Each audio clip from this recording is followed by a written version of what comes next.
Welcome to District Dialogues. My name is Marvin Arrington Jr., and I have the honor and privilege of serving as your Fulton County Commissioner for District 5. District 5 encompasses the cities of Atlanta, South Fulton, East Point, Union City, and College Park. Some of the great landmarks in District 5 include Zoo Atlanta, the former Fort McPherson, which is now home to Tyler Perry's new movie studio, the Porsche headquarters, the Camp Creek Marketplace, and my favorite, the Wolf Creek Amphitheater. During this show, we hope to share information about organizations, initiatives, and resources in Fulton County and especially in District 5 for areas that I champion on behalf of Fulton County. So let's get straight to it.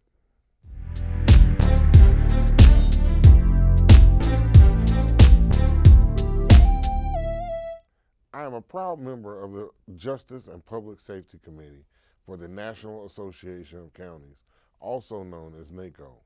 In our Justice and Public Safety segment, we like to share information from our partners that provide resources and information about justice and public safety. Please meet Omatayo Ali, the Chief Administrative Officer, Domestic Relations of Fulton County Juvenile Court. Welcome to the show, Ms. Ali. Well, thank you for having me.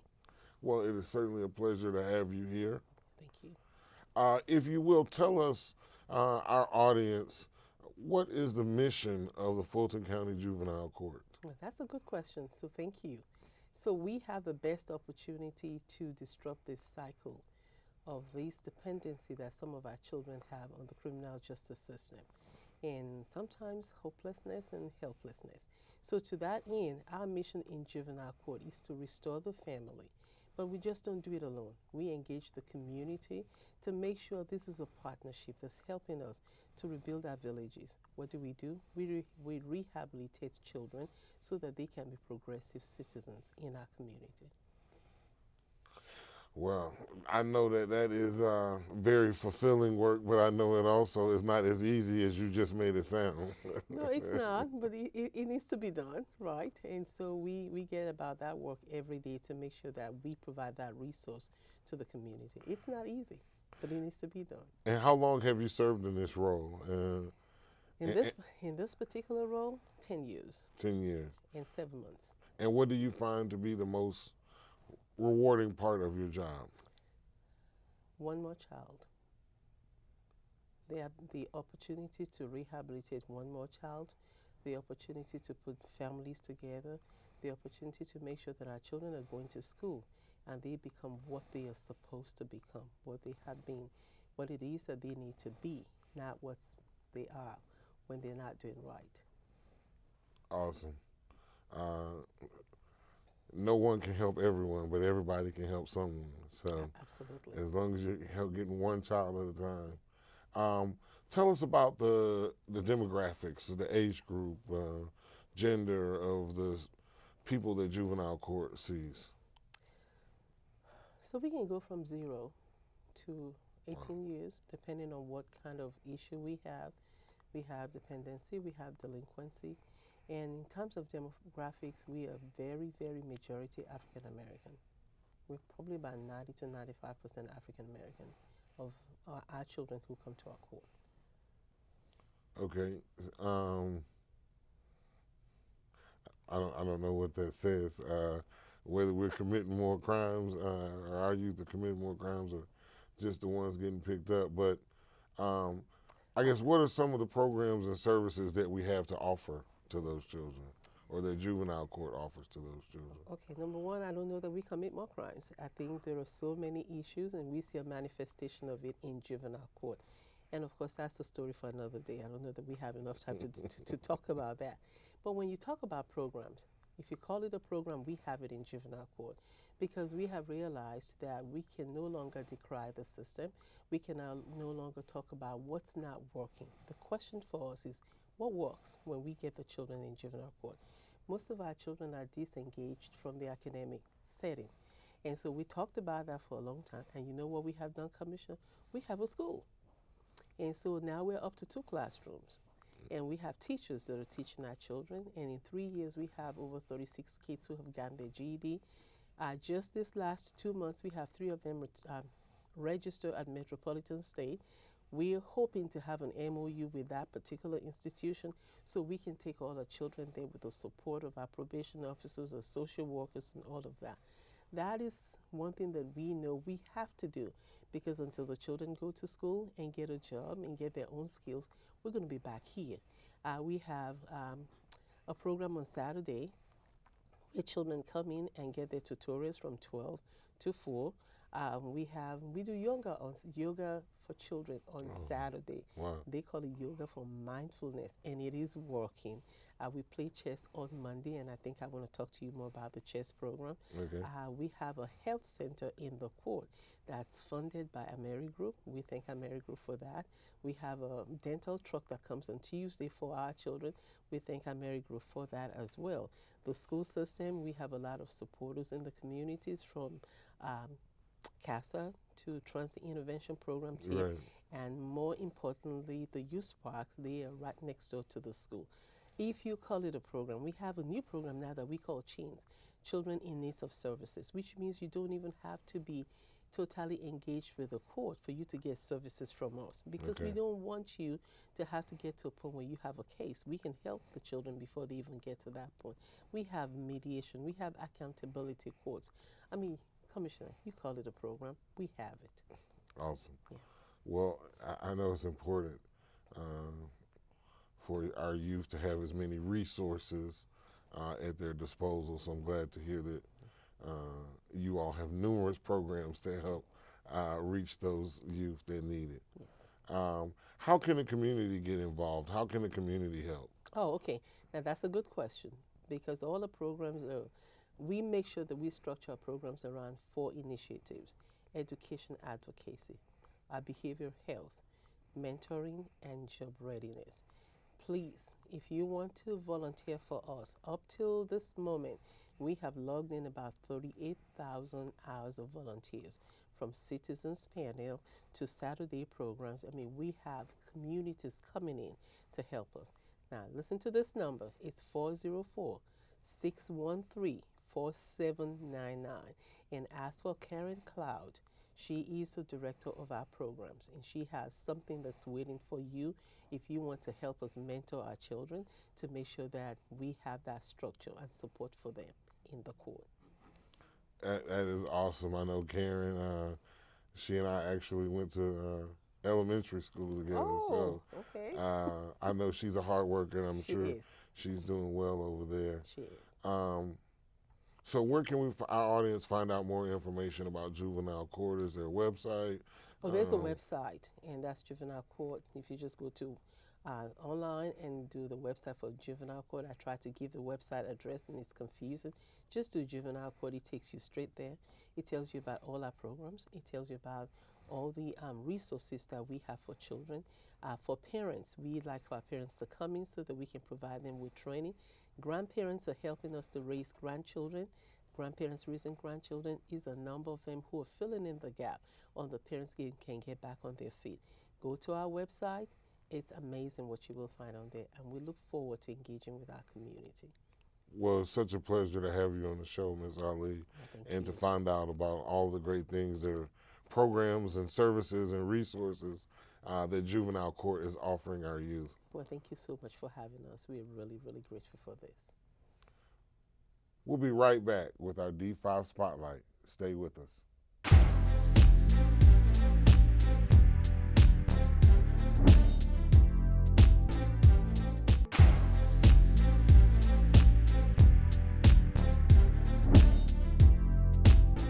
Welcome back. In our D5 Spotlight, we recognize organizations and individuals who are striving to empower our communities and our county. Our next guest is Sagira Jones, Community Engagement Coordinator of the Atlanta Bicycle Coalition. Welcome to the show, Sagira. Hi, thank you, Commissioner, for having me. Well, it is a pleasure to have you. Thank you. So I see your shirt. It looks good. Atlanta Streets Alive. Yes. So what is Atlanta Streets Alive? And specifically, what does it mean? So Atlanta Streets Alive is an initiative of the Atlanta Bicycle Coalition. It was created to shift the way Atlanta views and uses our streets currently into looking at it as a way to make it an integral part of our livable communities. So that means anyone from 8 to 80 can use the street in a way that's safe and allows them to walk, bike, use transit, or cars in a way that can get them to where they live, work, and play. Awesome, awesome. Um, and I know we've probably had a few complications with these new scooters and Yes. trying to work that into the program, huh? Yes, yes. So the beautiful thing about Atlanta Streets Alive is that it is an open street. So that means the public space is now being able to be used by the people in a way that they normally can't. So whereas with scooters, if people are on the street but they feel unsafe and feel more comfortable using the sidewalk, now with Open Streets Alive, they can safely do that because it's open to all people and all modes of transportation. Additionally, the scooter companies we have relationships with have agreed to geofence the areas during Atlanta Streets Alive. So that means that we've lowered the speeds at which scooters can go on during the routes. All right, so Atlanta Streets Alive, is it last a day, a week, a month? Um, you know, people look at it more as an event, but I know you all consider it more of a program. Why is it important to distinguish it from as a program rather than as an event? All right, so let's look back at the history of the Open Streets concept. Open Streets started in Columbia. The city of Bogota started the program as a way to remove cars from streets and open it up to people for free, family-friendly health events and community-oriented events. This then translated to cities around the world doing the same thing to do things such as manage traffic and reduce emissions, as well as provide healthy living options. Here in Atlanta, we consider ourselves a program and not a festival because we don't have a street festival permit, we don't have vendors, we have programming partners. We focus on the fact that we are using this as an advocacy tool for our campaigns. So our campaigns this year is Safe Streets for All, where we're looking at ways to create safer streets for people as they traverse the streets, as they walk and bike and drive through their neighborhoods, as they use transit, making sure that all the streets throughout the city are just as safe. And how did your organization select the route for this year? Okay, so we have 3 different routes this year. The first one was on Peachtree Street. That's our signature route. We've done that one 8 times. And so that one is one that we'll continue to do as we continue the program because it's a staple in our city, right? People love to kind of take over Peachtree Street and see what it's like to, ride their skateboard down the middle of Peachtree in Midtown. And then we also focused on Howell Mill and DeKalb with our cross-city route. And that was a way, again, to talk about our advocacy and campaigns. Both Howell Mill and DeKalb were part of the Complete Streets program with the City of Atlanta. And we wanted to let people know about the win and Howell Mill being able to get funding for its Complete Street program. And DeKalb Avenue still has a way to go. So showing that this 10-mile corridor is actually all the same street and so therefore would need the same treatment. Southwest Atlanta, we decided on, we did a community survey. People say, yes, we do want a route in Southwest Atlanta. And we wanted to focus on streets that were part of the high injury network. And that is a series of streets in the city that have the highest rates of fatalities in all the city. So 8% account for 88% of fatalities in the city. Of the top 10, 6 of them are in Southwest Atlanta. Wow. Yeah. And I'll ask you what those 6 are after, after the show. Yes. How do you get the word out to the community about this great program that you all are doing? So we had an amazing group of advocates called Bike Champions. They were working in Atlanta public schools throughout the spring semester of the year, teaching second graders about bike education, bike safety, situational awareness. And through those students, they also were able to build connections with schools and parents. And so once the school year was over, they actually went out door to door in Southwest Atlanta on Cascade and Ralph David Abernathy and talked to businesses and neighbors.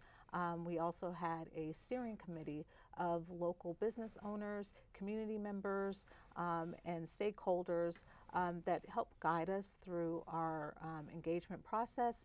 And then, of course, we attend MPU meetings and neighborhood association meetings. All right. So, how can the community get involved and stay connected with the Atlanta Bicycle Coalition and the great work that you all are doing with Atlanta Streets Alive? So you can visit atlantastreetsalive.com. This particular route that's coming up is atlantastreetsalive.com/southwest. We are a member-based organization, so you can always join our coalition and find out ways to volunteer, advocate for our safety campaigns, and talk to your council members and county commissioners about how we can make our streets and our city safe. Awesome. I know we're going to continue looking at that issue, especially with the e-scooters. You guys are going to probably need some help.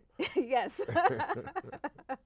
Well, thank you for joining us today, Sagira. Thank you. And thank you for all the great work that you're doing with the Atlanta Bicycle Coalition. Thank you. We appreciate it. Stay with us, everyone. We have a special guest in our art segment.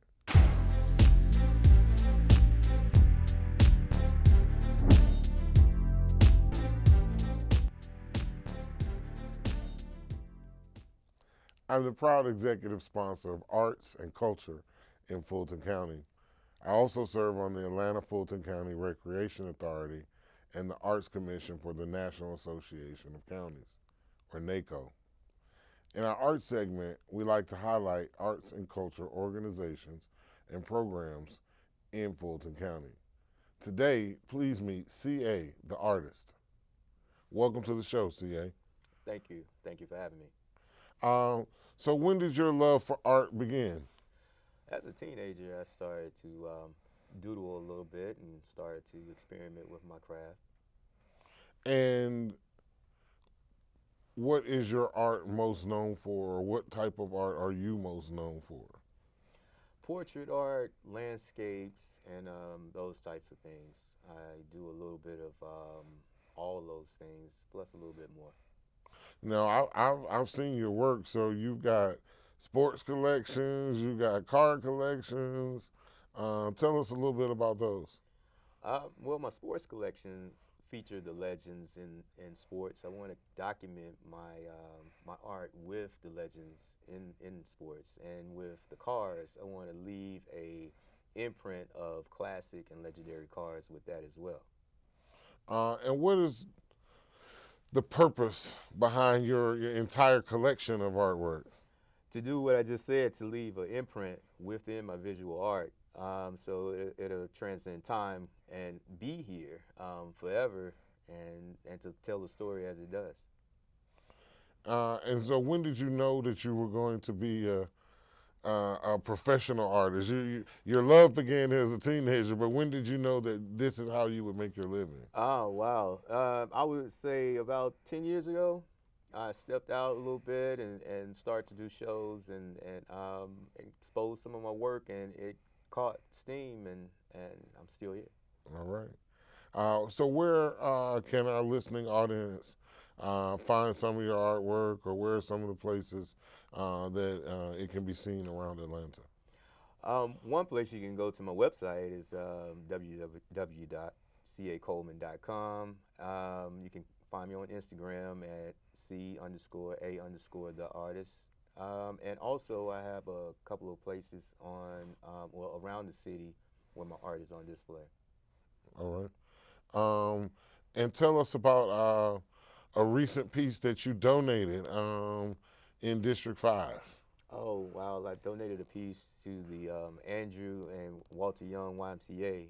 It was a piece that I did of H.A. Russell with Martin Luther King and Ralph David Abernathy with Andrew Young in it, and I donated that piece, and they love it, and it's on display at the Andrew Young YMCA. You know, that's amazing. We saw, we renamed the library over and you donated a piece for that as well. So we want to thank you for all your work for the community and just for being a great person. Hey, thank you for having me. Thank you for coming on the show, CA. When we come back, our Did You Know segment.